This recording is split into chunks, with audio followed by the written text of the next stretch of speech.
Hi guys! So ngayon, samahan nyo kami mag-rate. Mag-rate ng mga latyaw. Actually, ngayon ko lang ulit siya mabibili. Ngayon ko lang siya nabili.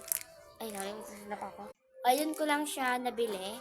Kasi, ewan ko, wala akong ano, pero ngayon na lang ulit. Ngayon ko na siya lang matitikman. Ngayon lang. Kasi, hindi talaga umilag sa mga latyaw na ganito. So, rate natin itong dalawa na. Kahit dalawa lang siya. Kasi malaki itong isa. Oh.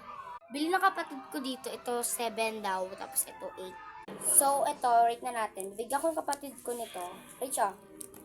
So, ako din, kasi first time ko lang siya matatry. Okay. First time. Lulukuban ako. So, pinababukas ko sa kapatid ko yung ilaw. So, sabi na kapatid ko, i-video ko daw. So, i-video ko. Sige. Ano guys, 1:30 na. Kaya try na natin siya. So, ang rate na kapatid ko is 9/10. 9 daw.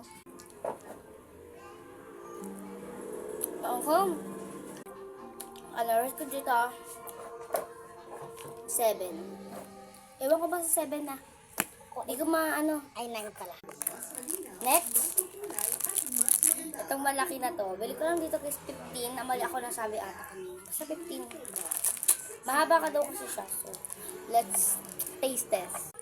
So, wait. Oh! OMG. So, let's rate. Kasi, Ilabat mo lahat para sa totoo lang first ang laki. time. Wow! Oh! Ay. Hirap ibalik to. Oo, ang hirap. So, naibalik na namin. Sobrang mantika niya. Ito guys, is na napapanood ko sa iba. Sa iba bansa ko sa China ata yun. Sasarapan sila sa ganito. So, rate. Stop. Hating kapatid. Uy! Basbet ko to. 8/10. 10 out of 10. Basbet ko to. Nasa dito. Basbet ko to. Pero gawin na kasi 9 kasi matamis din siya. 8. Gusto ko to, bet ko to. OMG. So, ito naman guys, bet daw ng kapatid ko to. Itong latyaw na square. Tapos ito sa akin. Spicy slice. Ako na lang.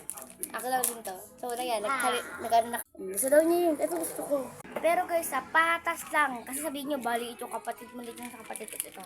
Pinagkaiba ito, manipis, makapal, maliit, mahaba. O, di ba?